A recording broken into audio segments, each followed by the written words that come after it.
Hi, this is Lana Lisa Williams, also known as Survival Woman, talking to you from California, which I call crazy California because it is pretty crazy. I am from San Diego, not far from the southern border with Mexico. And I've been over that border lots of times to go shopping in Tijuana or to go to Rosarito Beach and eat lobster, or even to go to Ensenada and spend a weekend down there helping some children in an orphanage get clothes and food and showers of hot water. And I like Mexico a lot, and I'd like to see more of it, and I will because my husband is from Mexico. His name is Jose, and I've been talking a lot about him in my last few videos. And today I got another letter from him.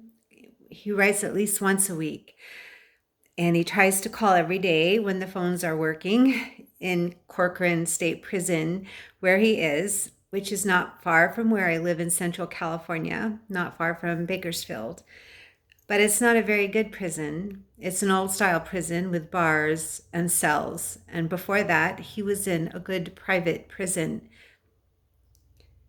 called Desert View in Adelanto, California, near Victorville in the high desert, run by the Geo Corporation. And it was a really good medium security facility with dormitories and good food and hall passes and lots of programs and education and a chapel and a chaplain, and you could get your hair and beard done and boot shined and everything like that, and lots of time out in the yard and exercise equipment and all sorts of cool stuff.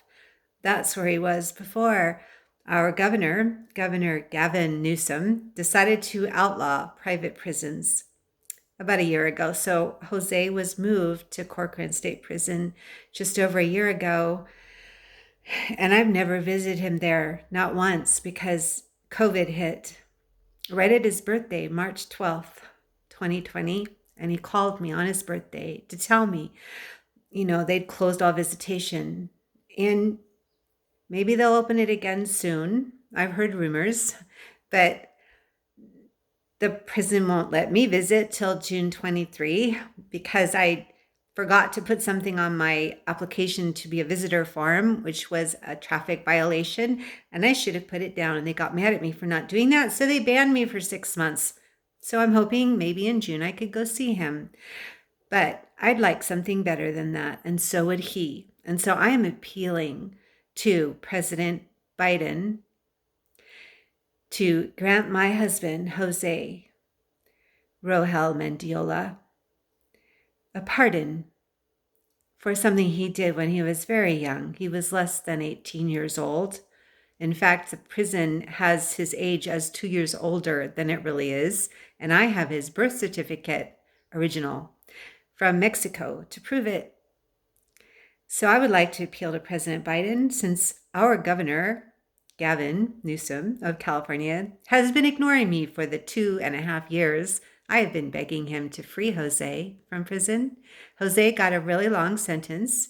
He didn't kill anyone. He didn't rape anyone, but it involved assault, and he was in a gang in the LA area, and doing bad things. But gosh, when I worked at Desert View in Adelanto, where we met in prison, I was the English teacher. Yeah, I worked for 9 months in a prison.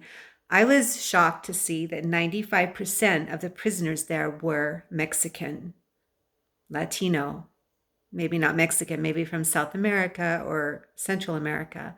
They were Latino men, 95%. I hardly ever saw a white guy or even an Asian guy or even a black guy. I was so shocked because a lot of them are considered indigent, which I'm not sure exactly what that means. Something like homeless, unsupported. A lot of them are considered illegal aliens, even though they lived in California most of their lives and can speak Spanish and English and read and write in it, even though they're considered illegal aliens. And I'm pretty sure when Jose is released in 3 more years, a little less than 3 years, that's a long time. We've already waited 2.5. then they'll just send him right to Mexico. And he hasn't even lived there since he was 12 years old. And his family's from near Mexico City, way down in the bottom, not near the border. How's he going to adjust to a country he hasn't even seen since he was a kid? So I am begging President Biden to give him a full pardon and let him stay in America, because he has accepted what he did as bad, and he has changed his life, and he actually let Jesus into his heart, and Jesus changed his life, his heart, his mind. And he doesn't, he's not going to be in a gang again. He doesn't want more trouble. He doesn't want to cause any trouble. He just wants to be with me, and we can be our family of two, and that's enough. So, President Biden, this is for you. And I know you're busy and you have a lot on your mind, and people are giving you a hard time. But I am asking you because our Governor Gavin Newsom ignores me. And I've sent him so many letters, handwritten, even a Christmas card. I've sent him emails. I've sent him submit forms and official paperwork, and he just ignores me. So I'm going over his head to the President of the United States. Oh, Governor Gavin, if you're listening, you can still contact me. Yeah, you could pardon Jose. He's in your state. And stop ignoring me. You were in Bakersfield recently and didn't even call me. I am so disappointed. So, President Biden, please pardon my husband, Jose, so we can be together, because honestly, he's been in that prison for over a year during a world pandemic. And in our United States Constitution, which I think should apply to him also because he spent most of his life in America, it says that we should not be submitted to cruel and unusual punishment.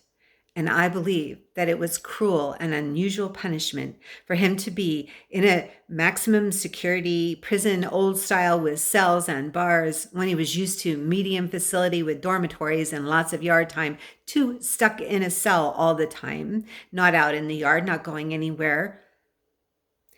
When there was a COVID-19 outbreak in the world, in the prison, everywhere, and people were dying, and people he knew got sick, and you can bet some of them died, and he can't tell me until he's out of there. When I was there at the gates of Corcoran State Prison, I saw an ambulance go in. I couldn't go in to visit. I didn't even go the guard. I just parked outside the front gate and did my video of Corcoran State Prison.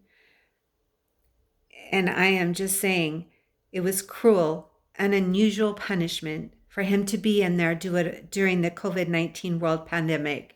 And you should give him credit for that and let him off the last 2.5 years so that he can be free.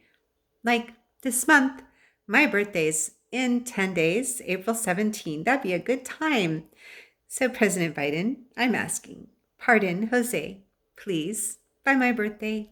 And Governor Gavin, if you ever look at one of my videos and ever know that I'm a human and not just a nobody, I'm actually a member, a legal resident of your state who's been here most of my life.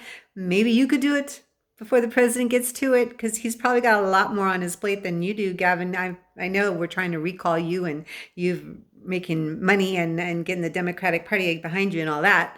But you could do something really nice, and maybe the people would back off the recall. I would even campaign for that. So between Gavin and Joe, that is Gavin Newsom and Joe Biden, which one is going to hear me? Because I think we should uphold the United States Constitution and not submit prisoners to cruel and unusual punishment.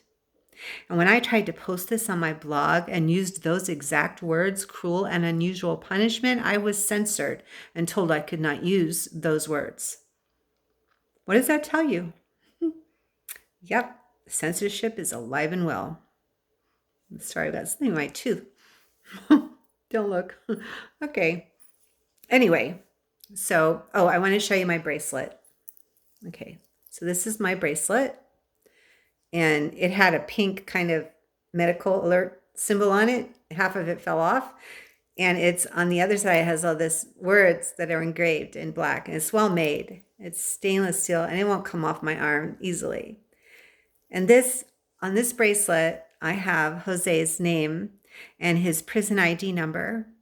And actually, I have old information about his previous prison, not where he's currently at, but with his prison number, they could find him. And I say, hey, in an emergency, if I'm unconscious on the side of the road, call the prison and let Jose know. They couldn't even talk to him, but they could leave a message with the guard on duty or something. So this is like the bracelet, in my opinion, a little like the bracelet in the movie Songbird, which I watched. And I feel that Jose and I are the real Songbird couple. It was filmed in 2020 in LA, and it had to do with a couple separated because of the pandemic. And he had a bracelet, a yellow one, saying he was immune and he was okay. He was good to go. He could drive around on his bike and deliver stuff to people, which was his job. But his girlfriend was in an apartment and there was just a door between them, but she couldn't come out. She was there with her grandma and she almost got arrested and sent to the bad quarantine area. But he rescued her at the end with the help of a friend who made her a bracelet.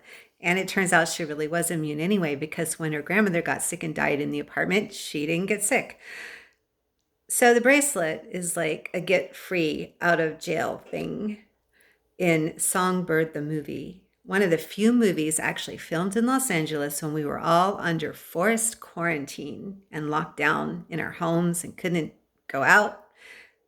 And Gavin Newsom kind of broke that with that whole restaurant scandal, which is why we're recalling him. But we're willing to forget Gavin if you just help us out with some things like letting our husbands out of prison. Yeah.